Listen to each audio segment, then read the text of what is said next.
React అవుతారు అనే అంశం పైన ఆధారపడి ఉంటుంది. ఓకే, నెక్స్ట్ ఒడిశాకి వెళ్దాం సార్. ఒడిశాలో 21 స్థానాలు సర్వే సంస్థలు చెప్పింది. జన్ కీ బాత్ బీజేపీకి 15 నుంచి 18, బీజేడీ 3 నుంచి 7, కాంగ్రెస్కి 0, ఇండియా టీవీ సిఎన్ఎక్స్ 15 నుంచి 17 బీజేపీకి, బీజేడీకి 4 నుంచి 6, కాంగ్రెస్ 0, న్యూస్ 24 టుడే చాణక్య బీజేపీకి 16, బీజేడీకి 4, కాంగ్రెస్కి 1, ఏపీపీ సీ వాటర్ 17 నుంచి 19 బీజేపీ, 1 నుంచి 3 బీజేడీ, 0 నుంచి 2 కాంగ్రెస్, మ్యాట్రిజ్ 9 నుంచి 12 బీజేపీ, 7 నుంచి 10 బీజేడీ, 0 నుంచి 1 కాంగ్రెస్. అంటే ఇప్పుడు అన్ని సంస్థలు సారాంశం చెప్పేదంటే బీజేపీ ఇంప్రూవ్ అవుతుందండి. మీకు ప్రశాంత్ కిషోర్ కూడా మొదటి నుంచి వాదన ఇదే. ఈస్టర్న్ ఇండియాలో బెంగాల్, ఒడిస్సా, అస్సాం ఈ ప్రాంతాల్లో బీజేపీ టాలీ బాగా పెరుగుతుందని ఇప్పుడు వివిధ సర్వేలు కూడా అదే విషయం చెప్తున్నాయి. ఒరిస్సాకు వచ్చే వరకు 21 సీట్లు ఉంటాయి. ఈ 21 సీట్లలో బిజు జనతా దళ్కు లాస్ట్ టైం 12 సీట్స్ వచ్చాయి. మీకు మా బీజేపీకి 8 సీట్లు వచ్చాయి.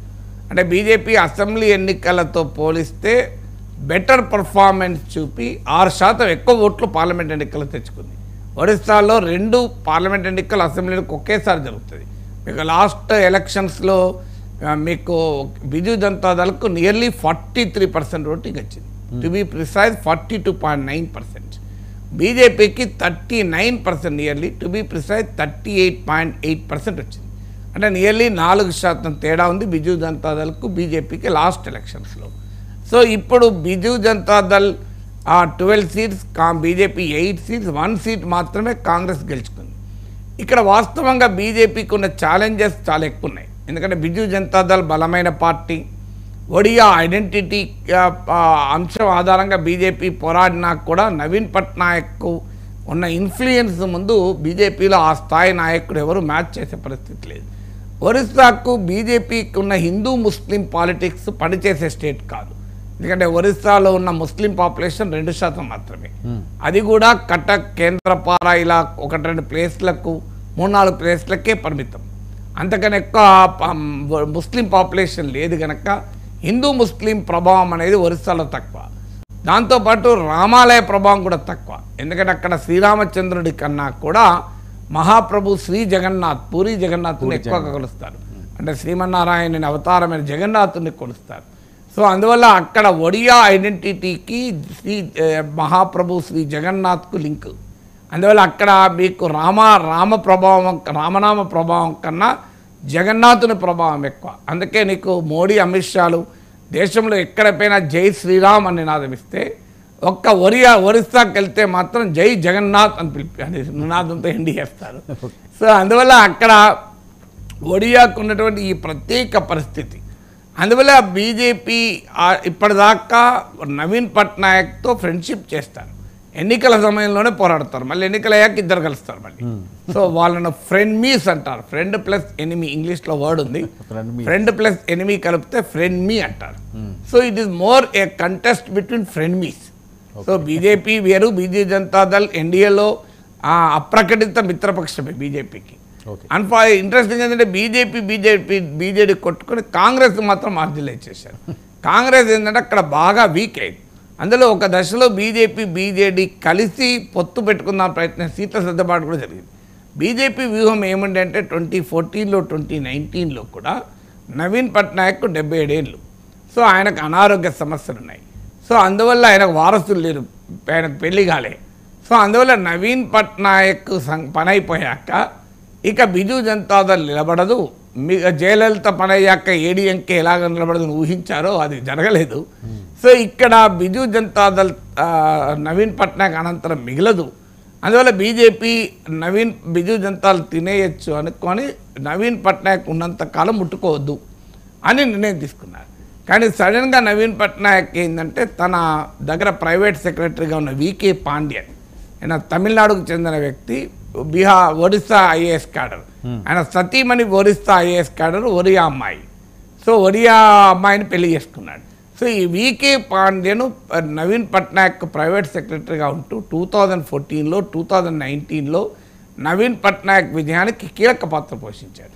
వాస్తవంగా 1997లో నవీన్ పట్నాయక్ పుట్టినప్పటి నుంచి 2009 వరకు రెండు పార్టీలు కలిసే ఉన్నాయి. సో 2009లో విడిపోయారు.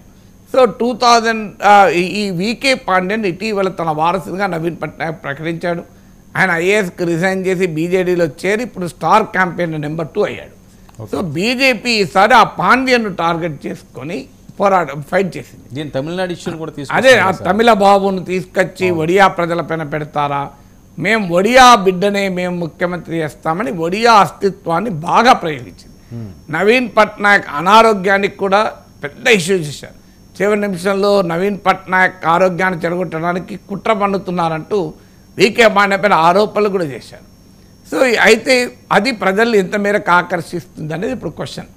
ఎందుకంటే వికే పాండ్యన్ను ప్రజలు యాక్సెప్ట్ చేస్తారా? ఎందుకంటే నవీన్ పట్నాయక్ హెల్త్ డిటీరియరేట్ అవుతుంది, అడ్వాన్స్ ఏజ్. నవీన్ పట్నాయక్ తీసుకున్న నిర్ణయం తన రాజకీయ వారసత్వాన్ని నాన్ ఒడియాకు ఇవ్వడమాన్ని ప్రజలు అంగీకరిస్తారా లేదా అనేది చూడాలి. అయితే ఇక్కడ ఒడిస్సాలో మొదటి నుంచి కూడా ఒక ట్రెండ్ ఉంది. అసెంబ్లీ ఎన్నికల్లో బిజు జనతాదళ్ కోటేసి పార్లమెంట్ ఎన్నికల్లో బీజేపీ కోటేస్తారు. ఢిల్లీ, కర్ణాటక, రాజస్థాన్, మధ్యప్రదేశ్, ఛత్తీస్గఢ్ లాగా స్ప్లిట్ ఓటింగ్ ఉండే రాష్ట్రాల్లో ఒరిస్సా ఒకటి. అందువల్ల ఈ లోక్సభ ఎన్నికల్లో బీజేపీకి అప్పర్ హ్యాండ్ ఉన్నా అసెంబ్లీ ఎన్నికల్లో కూడా ఈ అప్పర్ హ్యాండ్ ఉంటుందా అనేది ప్రశ్నార్థకమే. సో అందువల్ల ఇప్పుడు తేలాల్సింది వికే పాండ్యన్ యాక్సెప్ట్ చేస్తారని. అయితే ఇక్కడ ఇంట్రెస్టింగ్ ఏంటంటే మనం అసలు నవీన్ పట్నాయక్ ఒడియా సరిగా మాట్లాడరాదు. సో ఆయన ఎడ్యుకేషన్ బయట జరిగే వరకు పేరు ఇప్పుడు మన దగ్గర తెలుగు బిడ్డలు కూడా ఇంగ్లీష్ మీడియం అంటే తెలుగే సరిగా సంవత్సరాలు పాలించిన ఇంకా నేర్చుకోలేదు. ఆయన ఇంక 25 ఏళ్ళు పాలించినా నేర్చుకోలేదు. విచిత్రం ఏంటంటే ఇప్పటికి కూడా ఫ్లూయెంట్గా ఒడియా మాట్లాడలేదు. అసలు ఒడిస్సా భారతదేశంలో లింగ్విస్టిక్ స్టేట్ భాషా ప్రయుక్త రాష్ట్రాల్లో ఏర్పడిన మొదటి తరం రాష్ట్రం. విచిత్రం ఏంటంటే ఒడిస్సా ప్రత్యేక రాష్ట్రానికి కూడా బీజం వేసింది ఒక బెంగాలీ కవి. సో బెంగాలీ కవి ఇచ్చినటువంటి ఒక స్ఫూర్తితో మొదలైంది. అయితే ఒడియా ఐడెంటిటీ లేదా డెఫినెట్గా ఉంది. ఎందుకంటే రసగుల్లా కొరకే కొట్టుకున్నారు. ఒడిస్సా సీట్ అది, బెంగాల్ సీట్ అది.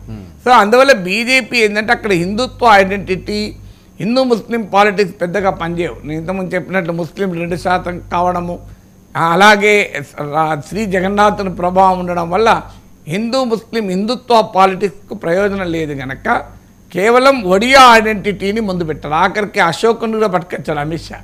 సో అశోకునితో కళింగ యుద్ధంలో మీరు తెలుసు కదా, కళింగులు ఏనాడు తలవంచలేదు, అంత భయంకరమైన వినాశాన్ని కూడా ఎదుర్కొని ఆత్మగౌరవం కొరకు నిలబడ్డారని. అందువల్ల బీజేపీ ఒడియా ఐడెంటిటీ పాలిటిక్స్ పనిచేస్తే రిజల్ట్ వస్తుంది. అది వికే పాండ్యన్ ఎలివేషన్ పట్ల ప్రజలు ఎలా స్పందిస్తారు అది కూడా చూడాలి. అసెంబ్లీ ఎన్నికల్లో యాక్సెప్ట్ చేస్తే లోక్సభ ఎన్నికల్లో బీజేపీ వైపు ఉండే అవకాశం కూడా ఉంది. మరొక ఎక్కువ స్థానాలు ఉన్న స్టేట్ కూడా పరిశీలిద్దాం సార్. పశ్చిమ బెంగాల్ 42 స్థానాలు సర్వే సంస్థలు చెప్పేది.